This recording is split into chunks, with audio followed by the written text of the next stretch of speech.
Assalamualaikum warahmatullahi wabarakatuh. Selamat pagi dan salam sejahtera untuk kita semua, anak-anakku kelas 71 sampai dengan 77 SMP Negeri 1 Bukit Kemuning, semester ganjil, tahun pelajaran 2020-2021. Kita bersua kembali di kesempatan yang berbahagia ini, hari Rabu tanggal 2 September 2020, dalam keadaan sehat walafiat, untuk bersama-sama mengikuti pembelajaran IPA dengan materi suhu dan perubahannya. Namun sebelum kita masuk ke dalam materi suhu dan perubahannya, marilah kita berdoa sesuai dengan agama dan keyakinan kita masing-masing. Berdoa dimulai.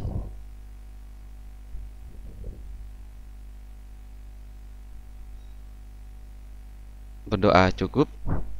Oke anak-anakku, kelas 71 sampai 77 perlu diketahui bersama bahwasanya untuk pertemuan kali ini sedikit berbeda kita, namun tidak ada sedikit pun yang dikurangi tentang materi. Hanya saja dalam materi suhu dan perubahannya ini mungkin kalian bisa membuka buku kalian ataupun referensi buku IPA lainnya, karena Bapak yakin waktu kalian di sekolah dasar atau di SD-nya dulu, kalian sudah sedikit banyak mempelajari tentang materi suhu dan perubahannya.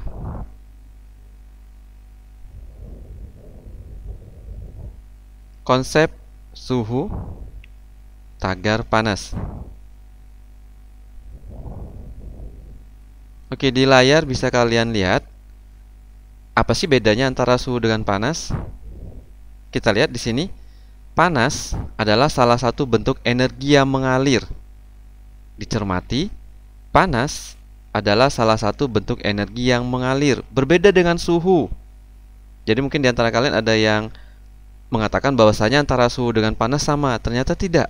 Kalau suhu itu berkenaan dengan derajat atau tingkat energi panas suatu benda. Berbeda kan? Kalau panas salah satu bentuk energi yang mengalir. Sedangkan suhu, derajat atau tingkat energi panas suatu benda. Suhu rendah, suhu tinggi, di sini akan kita bahas. Nih, kalau suhu rendah, tingkat energi panas bendanya rendah. Suhu tinggi, tingkat energi panas benda tersebut tinggi. Oke, biar kalian lebih paham perbedaan antara suhu panas dengan suhu tinggi, kalian bisa menggunakan namanya alat, yaitu alat namanya termometer. Sudah pernah melihat bentuk termometer seperti apa di rumah atau di sekolah atau di laboratorium yang pernah kalian jumpai? Oke, Bapak yakin di antara kalian sudah pernah melihat atau memegang atau menggunakan termometer.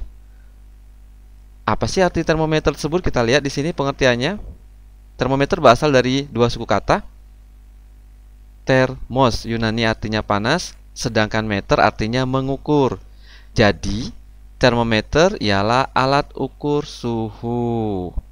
Prinsip kerjanya, sifat termometrik, energi panas yang terdapat di dalam termometer tersebut. Volume zat akan berubah apabila dipanaskan atau didinginkan. Jadi kalau termometer tersebut kalian masukin ke dalam kulkas, maka volumenya akan berubah. Atau sebaliknya, termometer tersebut kalian masuk ke dalam air mendidih, sama, dia pun akan berubah. Untuk zat cair pengisi termometer bisa menggunakan air raksa. Di sini Bapak tampilkan. Oke, tidak membasahi dinding pipa, cepat mengambil panas dari suatu benda, jangkauan suhu cukup lebar, titik bekunya antara min 40 derajat Celcius dan titik didihnya 36 derajat Celcius. Volume air raksa berubah secara teratur. Itu zat cair pengisi termometer. Biasanya banyak yang menggunakan air raksa. Kenapa? Tidak membasahi dinding pipa kapiler, mudah dilihat karena mengkilat. Kemudian yang kedua, cepat mengambil panas dari suatu benda yang sedang diukur. Kemudian jangkau suhunya cukup lebar, titik bekunya di min 40 derajat Celcius dan titik-titiknya 36 derajat Celcius. Kemudian kalau alkohol, kita lihat keuntungannya, harganya murah. Tuh, pernah lihat alkohol kan? Kalian tidak boleh minum alkohol. walaupun harganya murah. Kenapa? Karena akan merusak sistem sirkulasi atau metabolisme di tubuh kalian. Yang kedua, lebih teliti. Untuk kenaikan suhu yang kecil, alkohol mengalami perubahan volume yang besar. Dapat mengukur suhu yang sangat rendah, sebab titik beku alkohol min 130 derajat Celcius. Kerugiannya, membasahi dinding kaca kalau air raksa tidak membasahi. Yang kedua, titik rendah, titik didihnya rendah. Kalau di sini tadi titik didihnya 36, di sini 78 derajat Celcius. Alkohol tidak berwarna. Perlu pewarna agar dapat dilihat. Itu kerugian dari zat cair pengisi termometer yang menggunakan alkohol. Zat cair pengisi termometer. Mengapa bukan air saja yang digunakan sebagai pengisi termometer? Kita lihat jawabannya. Mengapa bukan air saja, maksudnya air putih biasa atau air bening biasa yang sering kita konsumsi setiap hari, yang digunakan sebagai pengisi termometer? Jawabannya, karena air memiliki sifat anomali. Sebagian besar zat akan memuai jika dipanaskan, akan tetapi pada suhu 0 sampai 4 derajat Celcius, air justru mengalami penyusutan. Makanya disebut dengan sifat anomali, keanehan sedikit. Ulangi, sebagian besar zat akan memuai jika dipanaskan, akan tetapi pada suhu 0 sampai 4 derajat Celcius, air justru mengalami penyusutan, berarti pengurangan. Itu makanya air memiliki sifat anomali air tadi. Sifat anomali air yang selanjutnya kita lihat. Nih grafik hubungan volume dengan suhu air. Ini volumenya naik ke atas cm kubik. Di sini gerakan anomali airnya. Ya, nih naik 8. Salah satu akibat anomali air, akibat yang menunjukkan kebesaran Tuhan, ini adalah salah satu dari kebesaran ciptaan Tuhan. Kita bisa melihat antara 0 sampai 4 derajat Celcius, di situ terjadi penyusutan air. Kalau di atasnya, Pak, dia mengalami terus naik suhunya karena dipanaskan. Pada musim dingin, sungai atau laut hanya membeku pada permukaannya, sedangkan bagian dalam tidak beku, sehingga ikan dan berbagai biotanya tetap bertahan di musim dingin. Ini salah satu kebesaran dari ciptaan Allah atau ciptaan Tuhan. Pada musim dingin, sungai atau laut hanya membeku pada permukaannya, di bagian atasnya saja, sedangkan bagian dalam tidak membeku atau tidak beku, sehingga ikan dan berbagai biotanya ini makhluk hidup lainnya, bio itu makhluk hidup, tetap bertahan di musim dingin. Artinya di bawah permukaan tersebut ikan dan berbagai macam biotanya masih bisa hidup walaupun di atasnya membeku. Itu kelebihan dari akibat dari adanya anomali air. Ini menunjukkan bahwasanya kekuasaan Allah itu luar biasa sekali hebatnya. Kita lihat selanjutnya. Nih, tadi Bapak katakan ada yang pernah lihat termometer. Bapak lihat sudah ada yang pernah melihat ya. Nah, kalau sekarang ini lagi musim COVID-19, Corona, kalian kemarin waktu ke SMP mungkin ada teman-teman Bapak yang megang alat, itu juga sejenis termometer namanya termogan, yang gunanya adalah atau fungsinya adalah untuk mengukur suhu tubuh kalian. Jadi luar biasa sekali alat-alat canggih sekarang yang digunakan. Dengan jarak 10 cm di kening atau di wajah atau di bagian siku telapak tangan, bisa mendeteksi suhu tubuh kita berapa. Kemarin alat yang digunakan oleh Pak Bambang atau Pak Supri atau Pak Romi atau guru-guru yang lainnya, Pak Abil termasuk Bapak juga, itu namanya adalah termogan. Termogan itu alat pengukur suhu tubuh yang bentuknya seperti tembakan gun. Termo itu berasal dari kata termometer. Oke, untuk skala termometer bisa kalian lihat di slide ini. Bisa kalian lihat ada Celcius, termometer Celcius, titik didihnya 100 derajat Celcius, titik bekunya 0. Termometer Fahrenheit, titik bekunya 32 derajat Celcius, titik didihnya 212 derajat Fahrenheit.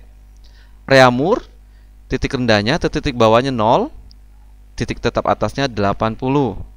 Kelvin, titik tetap bawahnya 273, titik tetap atasnya 373. Dasar penetapan batas atas, suhu di mana air mendidih. Dasar penetapan batas bawah, itu di mana suhu air membeku. Kita lanjut. Skala termometer yang ada di tampilan sini, kita lihat termometer Celcius dan termometer Reaumur. Kita bahas mengenai termometer Celcius terlebih dahulu. Dalam SI atau sistem internasional, termometer satuannya adalah Kelvin, bukan Celcius. Namun di Indonesia kita menggunakan derajat Celcius. Tapi dalam sistem internasional atau SI yang digunakan adalah skala termometer Kelvin. Dibuat oleh Andreas Celsius, berkebangsaan Swedia, tahun 1701-1744. Titik tetap atas menggunakan air yang sedang mendidih, 100 derajat Celcius. Titik tetap bawah menggunakan air yang membeku, 0 derajat Celcius. Perbandingan skalanya adalah 100 derajat Celcius. Sedangkan termometer Reaumur dibuat oleh Reaumur dari Perancis tahun 1731. Titik tetap atasnya menggunakan air mendidih 80 derajat Reaumur. Titik tetap bawahnya menggunakan es yang mencair 0 derajat Reaumur. Perbandingan skalanya 80. Yang ketiga, termometer Fahrenheit. Dibuat oleh Daniel Gabriel Fahrenheit dari Jerman tahun 1986 sampai 1736. Maksudnya 1736 sampai 1986. Titik tetap atas menggunakan air mendidih. Titik tetap bawah menggunakan air es mencair. Perbandingan skalanya 180. Sedangkan yang secara SI, Kelvin, dibuat oleh Kelvin 1848 sampai 1954. Titik tetap atasnya menggunakan air mendidih 373 Kelvin. Titik tetap bawahnya menggunakan es mencair 273 Kelvin. Perbandingannya sama seperti Celcius tadi, yaitu 100. Konsep konversi skala suhu di buku cetak ada, silakan kalian perhatiin. Baik itu Celcius, Fahrenheit, Reaumur maupun Kelvin. Dilihat dari titik tetap atasnya berapa nilainya, titik tetap bawah berapa nilainya. Keterangan TA itu titik tetap atas, ini TB titik tetap bawah, TX skala yang diketahui, dan TY skala yang ditanyakan. Untuk soal, nanti kalian coba-coba iseng saja atau kalian coba pelajari. Misalnya 122 derajat Fahrenheit berapa derajat Celcius? 99 derajat Celcius berapa derajat Fahrenheit? 90 derajat Celcius berapa derajat Reaumur? 27 derajat Celcius berapa Kelvin? Yang terakhir, 122 derajat Fahrenheit berapa derajat Reaumur? Kalian kerjakan nanti di rumah, nggak usah kalian kumpul, dengan menggunakan rumus ini. TA min TB per TX min TB sama dengan TA min TB per TY min TB. Di sini sudah ada ketetapannya. TA itu titik tetap atas. Lihat berapa. Seperti itu melihatnya. Nanti kalian coba untuk berlatih. Bukan untuk dikumpulkan, silakan di rumah nanti kalian berlatih, mencoba mengerjakan soal-soal nomor 1 sampai dengan nomor 5 tadi. Oke. Dari nomor 1 udah nggak usah kalian kumpulkan, kalian kerjakan di buku catatan semampu kalian saja. Nanti kalau sudah kita belajar tatap muka akan Bapak jelaskan lebih detail. Kita lanjut. Ada jawabannya. Oke. Suhu tubuh dan kesehatan. Saat ini seperti yang Bapak katakan di awal tadi, bahwasanya dunia tidak hanya di Indonesia saja sedang dilanda wabah penyakit yang cukup menyeramkan dan cukup memakan korban jiwa. Banyak saudara kita, banyak warga dunia yang meninggal dunia akibat virus corona. Nah, di sini bisa dideteksi bahwasanya suhu tubuh manusia normal itu berkisar antara 36 sampai 37 derajat Celcius. Kalau demam, suhunya itu lebih dari 37 derajat Celcius. 37,5 itu sudah dianggap demam, karena suhu tubuh normal kita, manusia yang sehat, itu kisarannya antara 36 sampai 37 derajat Celcius. Demam bisa disebabkan tubuh memproduksi panas yang lebih banyak dibanding pengeluaran panas oleh tubuh itu sendiri. Peringatan dari tubuh bahwa sedang terjadi perang melawan virus atau bakteri patogen yang bisa merugikan tubuh. Jadi ingat, ketika tubuh kalian demam, yang suhunya di atas 37 derajat Celcius, artinya itu peringatan buat kita terjadi perang melawan virus atau bakteri patogen yang bisa merugikan tubuh. Makanya disitulah pada saat kita demam, kita perlu istirahat yang cukup, kita perlu mengkonsumsi beberapa jenis makanan atau sayuran yang dibutuhkan agar pada saat perang tersebut virus yang membawa penyakit tersebut bisa kita kalahkan.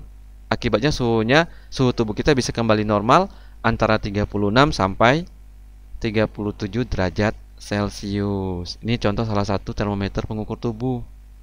Kalau di klinik, di rumah sakit, ataupun di dunia medis sering menggunakan termometer seperti ini bentuknya. Ada yang dipegang dengan menggunakan, kemudian ada yang dikepit di ketiak, kemudian ada yang biasanya di dalam mulut dan sebagainya penggunaannya. Kita lanjut. Apa yang harus saya lakukan ketika demam? Dokter bertanya, mungkin kalian pernah mengalami demam, Bapak yakin semuanya pernah merasakan demam. Apa yang harus saya lakukan ketika demam, dokter? Kita lihat.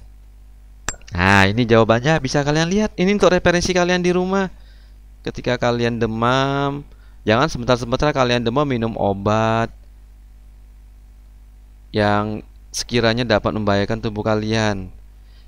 Jadi kita baca, kalian pahamin. Demam akan mengeluarkan lebih banyak cairan tubuh sehingga tubuh menjadi rawan dehidrasi.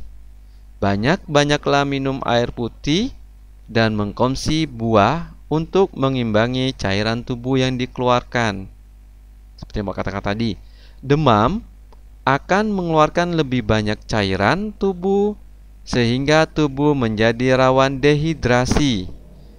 Banyak-banyaklah minum air putih dan mengkonsumsi buah untuk mengimbangi cairan tubuh yang dikeluarkan. Jadi pas ada demam tersebut kan tubuh kalian banyak mengeluarkan keringat tuh, cairan dikeluarkan. Makanya kalian banyak-banyak minum air putih biar tidak terjadi dehidrasi. Ada yang tahu apa itu dehidrasi? Ayo, ada yang tahu? Oke, dehidrasi itu kekurangan cairan di dalam tubuh. Sangat berbahaya sekali kalau dalam tubuh kita sudah kekurangan cairan. Makanya kita harus banyak-banyak minum air putih dan mengkonsumsi buah untuk mengimbangi cairan tubuh yang dikeluarkan. Buah apa? Buah tentunya buah yang seperti buah apel, kemudian buah pisang dan sebagainya. Jangan buah jeruk. Kalau buah jeruk mungkin asam. Ada beberapa tubuh kalian yang tidak mampu mengendalikan ketika buah asam tersebut kalian konsumsi. Kita lanjut sekarang. Tip: hindari memakai selimut yang tebal sebab hal tersebut justru menghambat proses pelepasan panas dari dalam tubuh. Nih, ketika kalian demam, hindari memakai selimut yang tebal. Biarin cairan yang keluar dari tubuh itu, biarkan saja, jangan ditutup. Sebab hal tersebut justru menghambat proses pelepasan panas dari dalam tubuh. Itu ketika kalian demam. Nah, yang sekarang lagi demam, mungkin bisa melihat materi yang Bapak sampaikan ini, silakan coba kalian lakukan. Yang kedua, beristirahatlah, jangan bermain-main dulu. Pak, nggak enak Pak, istirahat di rumah saja sudah 2 hari. Oke, daripada nanti kalian bisa menyebabkan penyakit-penyakit yang lain, justru itu akan lebih berbahaya. Silakan beristirahat. Oke, perubahan akibat suhu, pemuaian dan penyusutan kita bahas di sini. Menggunakan rumus juga ada di buku cetak. Kalau pemuaian itu bertambahnya ukuran, panjang, luas dan volume benda, penyusutan berkurangnya ukuran panjang, keterangannya ada di sini. Cukup kalian lihat saja, nggak usah pusing, nggak usah pening dengan lihat L sama dengan LO plus LO dikali alpha dikali delta T. Nanti Bapak jelaskan setelah kita bertatap muka ataupun pada kesempatan yang lain. Konsep pemuaian di dalam kehidupan sehari-hari, mungkin kalian pernah melihat rel ada celahnya. Ada yang pernah naik kereta api? Oh, ada yang sudah dan belum tentunya ya. Kalau kalian perhatikan rel di situ ada sambungan antara rel yang satu dengan rel yang lain. Celah rel kereta api itu memberi ruang untuk pemuaian. Nih, walaupun sedikit, tetap sifatnya vital, harus ada. Makanya orang-orang yang memasang rel itu tahu, dia tidak langsung merapatkan, tapi tetap ada ruang muai, sehingga pemuaian rel tidak saling bertabrakan dan menyebabkan rel bengkok. Ini akibat dari tidak ada ruang muai. Kan besi, sama seperti bingkai kaca jendela. Ada lagi ya, pemasangan kabel telepon atau kabel listrik dan sebagainya. Nah, Bapak jelaskan lagi, selain rel, kemudian bingkai jendela, kenapa harus ada ruang muainya tadi ketika terjadi perubahan suhu, rel, bingkai jendela, ataupun kabel telepon, kabel listrik, kalau terjadi konsep pemuaian dalam kehidupan, mungkin akan mengalami perubahan-perubahan yang sangat membahayakan. Tadi Bapak kasih contoh di sini rel. Kalau kabel listrik, mungkin dia pada saat suhu tertentu mengalami perubahan, dia bisa menyusut, bisa memuai, bisa putus akibatnya.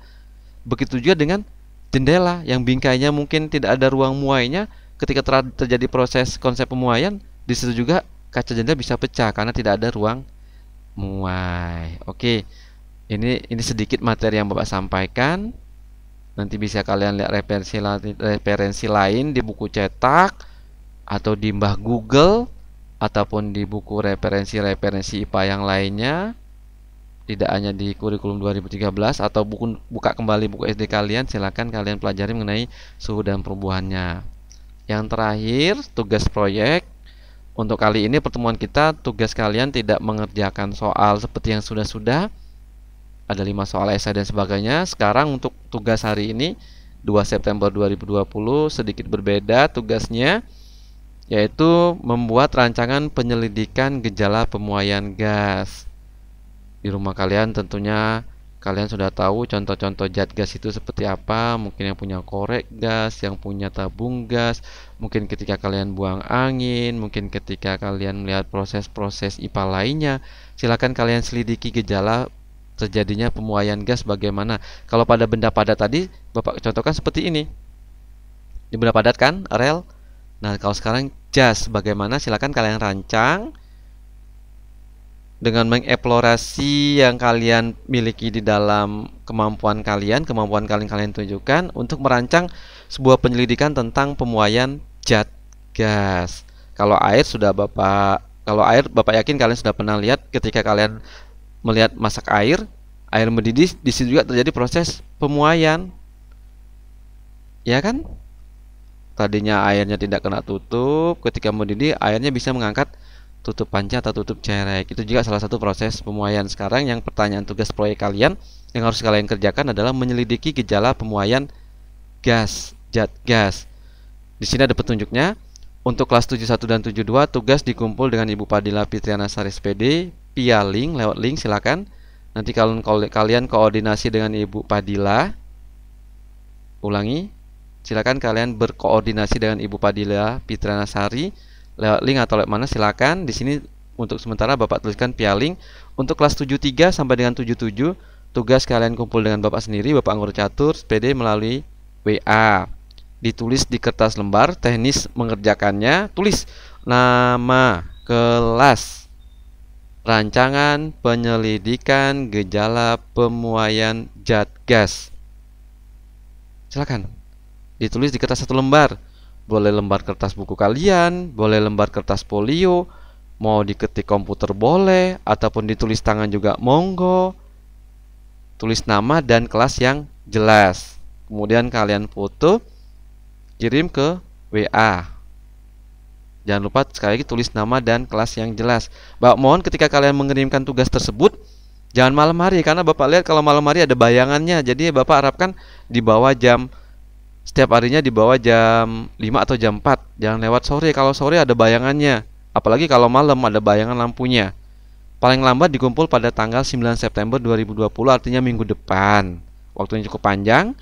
Sekali lagi, untuk kelas 71 dan 72 tugas dikumpul dengan Ibu Padilla Fitriana Sari via link. Mungkin kalian sudah punya link ya, Bapak yakin kalian sudah beberapa kali pertemuan ini.